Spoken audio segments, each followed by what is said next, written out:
Je m'appelle Joseph Ferrand. J'ai 80 ans. Il m'a fallu presque toute ma vie pour comprendre ce que je vais vous dire aujourd'hui, et j'aurais aimé l'apprendre à 20 ans au lieu de l'apprendre presque à 80. J'ai passé des années à essayer d'être le bon type d'homme, le genre impressionnant, le genre raisonnable, le genre que les autres regardent avec approbation. J'ai beaucoup travaillé, j'ai économisé, j'ai été discipliné. Vu de l'extérieur, j'avais l'air stable, mais à l'intérieur, j'étais encore en train d'apprendre des vérités très simples. Le plus étrange, c'est que ces vérités ne sont pas compliquées. Elles ne semblent pas extraordinaires. Elles ne demandent pas du génie. Pourtant, elles peuvent changer toute une vie. Elles ont changé la mienne.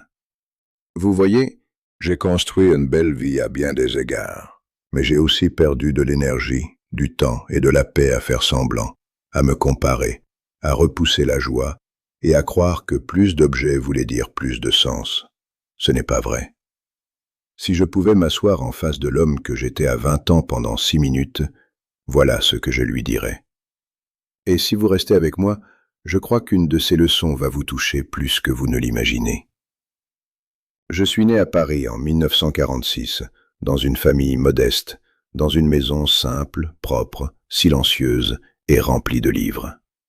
Je n'ai pas grandi parmi des gens brillants de luxe, je n'ai pas grandi dans la richesse. J'ai grandi dans le sens du devoir. J'ai appris très tôt que les adultes pouvaient s'inquiéter sans le dire. J'ai appris que les problèmes d'argent pouvaient être assis à table sans que personne ne les nomme. J'ai aussi appris qu'il était facile de croire qu'être respecté voulait dire être lisse, correct et toujours maître de soi. Alors j'ai construit ce masque très tôt. J'ai été le bon élève, puis j'ai été l'employé fiable, puis j'ai été le mari réfléchi, le père sérieux, l'homme qui disait presque toujours ce qu'il fallait dire.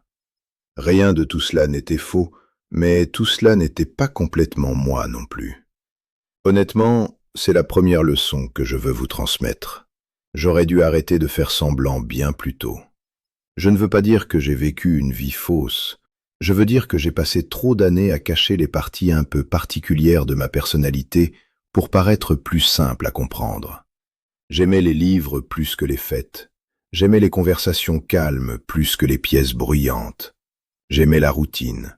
J'aimais le silence. J'aimais réfléchir avant de parler. Quand j'étais plus jeune, je traitais parfois ces choses comme des défauts. Je pensais que je devais être plus charmant, plus sociable, plus impressionnant, plus proche de la version du succès que les gens autour de moi admiraient à ce moment-là. Vous voyez, cela fatigue. Et cela coûte cher aussi, mais pas seulement en argent. Cela coûte de la paix, cela coûte de la confiance, cela coûte des années. Vous savez ce qui m'a le plus surpris? Les personnes qui m'aimaient vraiment ne m'ont jamais demandé de devenir quelqu'un d'autre. Ma femme Catherine n'est pas tombée amoureuse d'une performance. Mes enfants n'avaient pas besoin d'une statue impeccable comme père. Mes vrais amis n'avaient pas besoin que je sois plus bruyant ou plus brillant. Ils avaient besoin que je sois honnête. Ils avaient besoin que je sois présent. Ils avaient besoin que je sois moi-même. Et voici ce que je n'avais pas compris à l'époque. Si certaines personnes n'aiment pas qui je suis vraiment, ce n'est pas toujours un problème à résoudre. Parfois, c'est juste une information. Certaines personnes ne sont pas les miennes, c'est tout. J'aurais aimé comprendre cela à 20 ans. Cela m'aurait évité des années à essayer de mériter le confort en étant une version légèrement corrigée de moi-même. La deuxième leçon est liée à la première, et celle-ci peut coûter une fortune. Je le sais parce que j'ai vu cela arriver encore et encore, non seulement dans des familles autour de moi, mais aussi dans des foyers qui avaient l'air très réussis vus de l'extérieur. Arrêtez de vouloir suivre les autres. Arrêtez de mesurer votre vie à ce que le voisin achète, à l'endroit où le cousin déménage, à la voiture du collègue ou à ce que l'ami montre en ligne. Je n'ai jamais été le plus grand dépensier de la pièce, mais je ne suis pas innocent. J'ai eu des périodes où je voulais certaines choses parce qu'elles semblaient dire quelque chose sur moi. Une voiture plus élégante, une adresse plus chic, de meilleurs vêtements que ceux dont j'avais vraiment besoin. Pas parce que ces choses comptaient profondément pour moi, mais parce que je comprenais le langage du statut et que je voulais le parler correctement. Laissez-moi vous expliquer comment cela s'installe doucement. Cela ne commence pas toujours par de la vanité. Parfois, cela commence par la peur.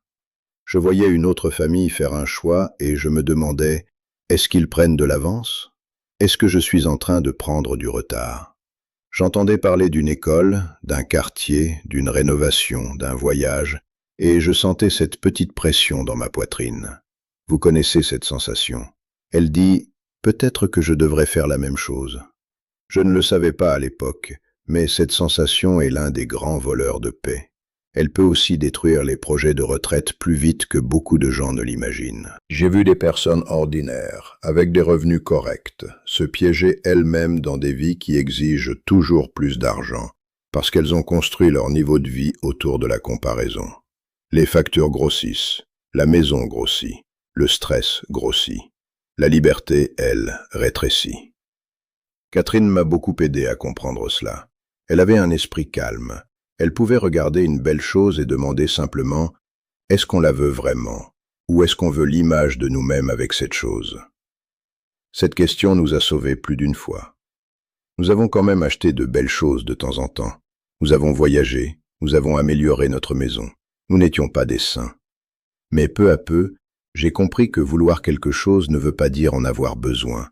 Et qu'en avoir besoin ne veut pas dire que cette chose sert vraiment ma vie.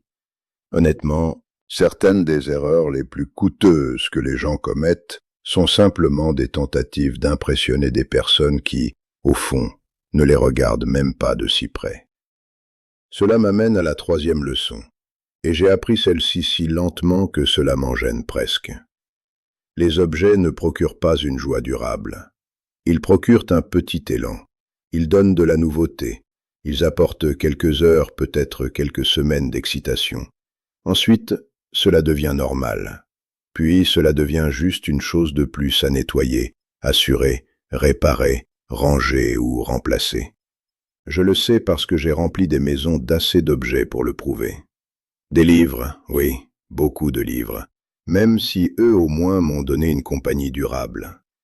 Mais aussi des meubles, des décorations, des ustensiles de cuisine, des vêtements, des gadgets, des choses que je croyais capables d'améliorer la vie simplement en arrivant dans des cartons. Aujourd'hui, à 80 ans, je ressens presque l'inverse.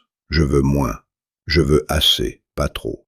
Je ne veux pas d'une immense maison qui réclame mon attention. Je ne veux pas de possessions qui demandent des soins constants.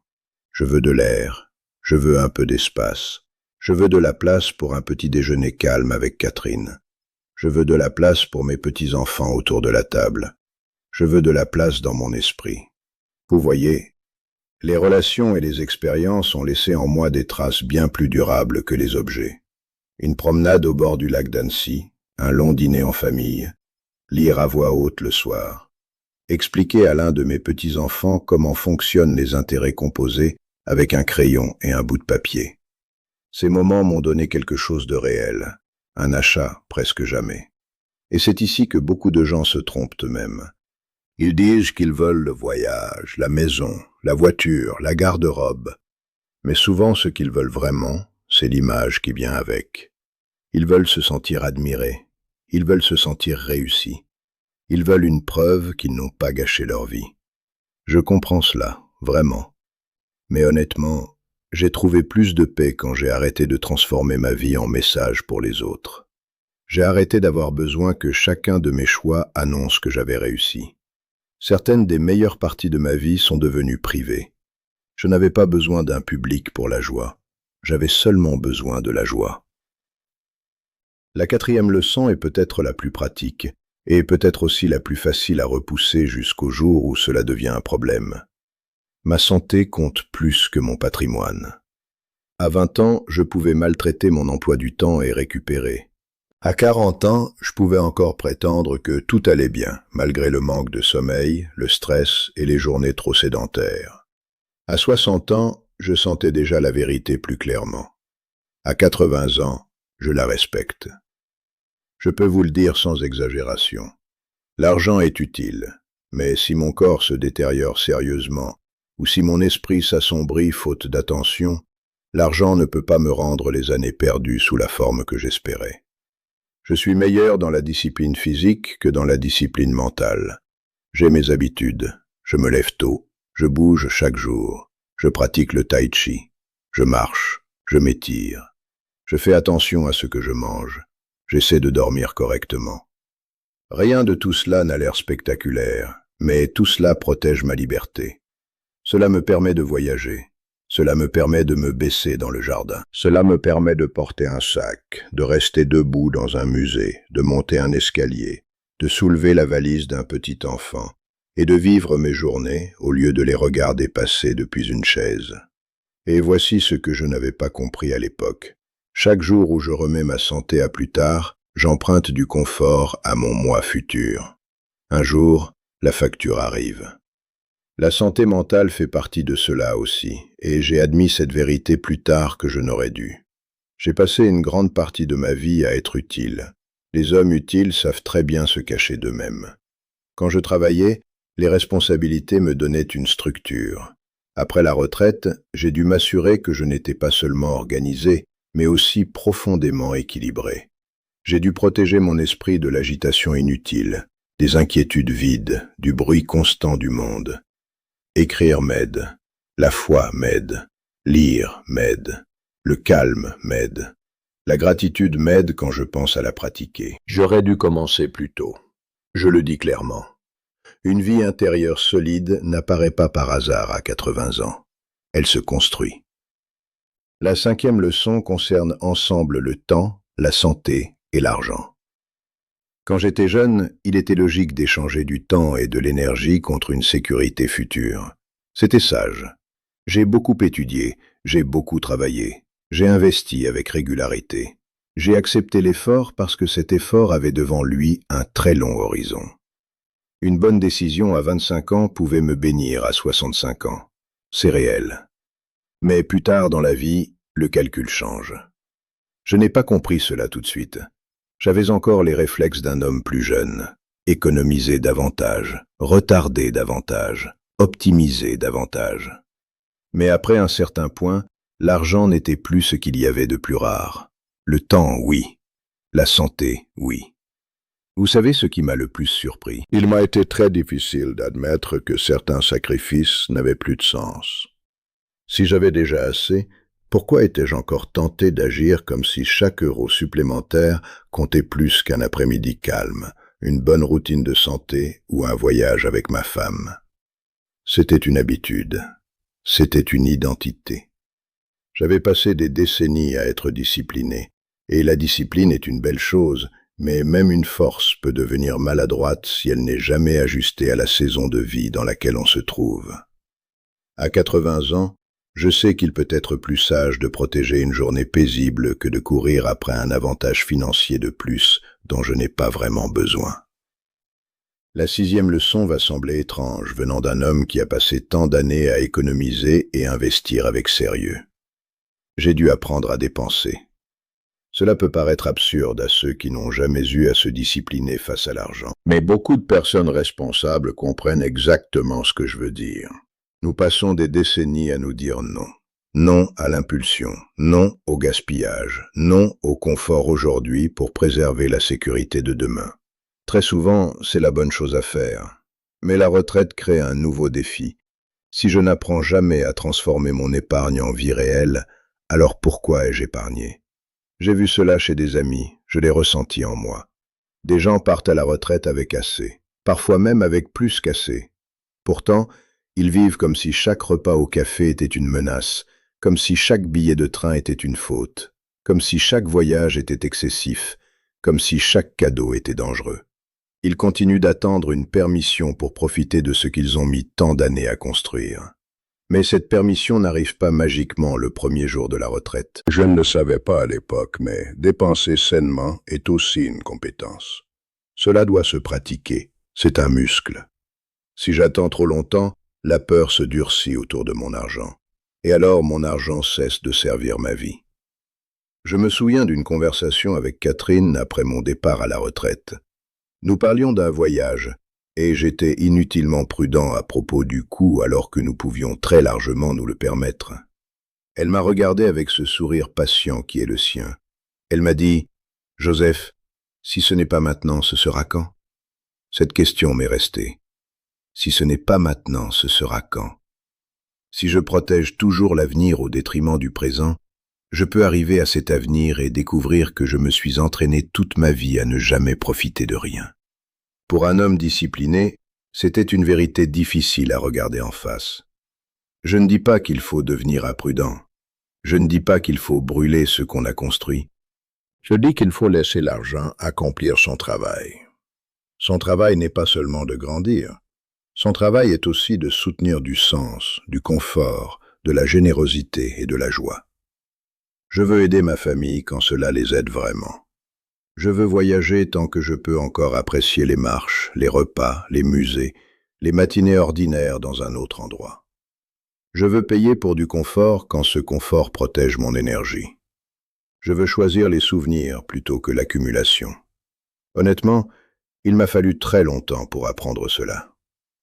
Donc, si je devais résumer ces 6 leçons en une seule phrase, je dirais ceci. J'ai perdu trop d'années à vouloir paraître correct, à suivre les autres, à posséder davantage, à repousser ma santé, à sacrifier trop de temps et à économiser sans me rappeler de vivre.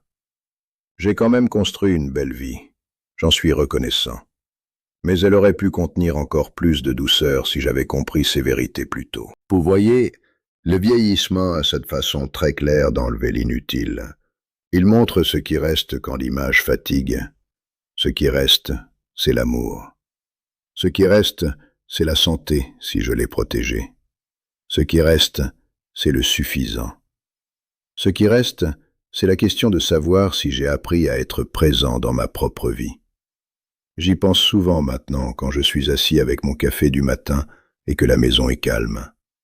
Je ne pense pas d'abord au marché, au statut ou à ce que possèdent les autres. Je pense à savoir si je suis vraiment éveillé à mes propres journées. Je pense à savoir si je suis bon avec ma femme. Je pense à savoir si je suis disponible pour mes enfants et mes petits-enfants. Je pense à savoir si mes habitudes m'aident à rester libre. Je pense à savoir si je suis assez courageux pour profiter sans culpabilité de ce pourquoi j'ai travaillé. Ces questions comptent plus maintenant que presque tout le reste. Si quelque chose dans ce que j'ai dit vous parle, alors ne vous contentez pas de hocher la tête et de passer à autre chose. Prenez une seule leçon et agissez aujourd'hui. Soyez un peu plus vous-même. Refusez une comparaison. Enlevez une chose dont vous n'avez pas besoin. Faites cette promenade. Réservez cette visite. Payez cette expérience que vous repoussez depuis trop longtemps. Laissez votre argent faire un peu de bien pendant que vous êtes encore là pour en profiter. Et si cela vous a touché, dites-moi dans les commentaires quelle leçon vous a frappé le plus fort, parce que je les lis, et je m'intéresse vraiment à ce que les gens apprennent dans cette période de leur vie. Votre commentaire pourrait aussi aider quelqu'un d'autre, quelqu'un qui est encore coincé là où j'étais autrefois. Et abonnez-vous si vous voulez d'autres conversations honnêtes comme celle-ci, racontées par un homme qui a pris un long chemin pour arriver à des vérités simples. Je partage ces histoires parce que je ne veux pas que vous ayez besoin de 60 ans pour apprendre ce qu'il m'a fallu si longtemps à comprendre. Je sais que beaucoup de personnes qui regardent ont 50 ans, 60 ans, 70 ans ou plus. Certains d'entre vous vont bien, mais se sentent encore agités. Certains sont fatigués. Certains ont économisé fidèlement, mais ne savent pas encore comment profiter de ce qu'ils ont construit. Certains travaillent encore et se demandent si la liberté viendra vraiment un jour. C'est pour cela que je parle simplement. Je veux que la retraite, l'âge et la sagesse paraissent vrais ici, pas polis. Alors restez avec moi. J'ai encore beaucoup à dire sur les habitudes qui volent discrètement la joie dans nos années plus avancées. J'ai encore beaucoup à dire sur ce qu'il faut arrêter de faire dans la cinquantaine et la soixantaine si l'on veut que la retraite ressemble à une vie que l'on peut réellement apprécier, et pas seulement à une ligne d'arrivée devant laquelle on arrive trop fatigué. Aimez cette vidéo si elle vous a aidé. Abonnez-vous si vous voulez entendre la prochaine conversation. Et laissez-moi un commentaire pour me dire laquelle de ces 6 leçons vous avez apprises tôt et laquelle vous avez dû apprendre à la dure. Honnêtement, j'aimerais beaucoup le savoir. À mon âge, j'ai compris que la sagesse grandit plus vite quand on la partage. Et si vous êtes plus jeune, n'attendez pas. Ces leçons n'appartiennent pas seulement à la vieillesse, elles appartiennent à toute vie qui a encore le temps de changer.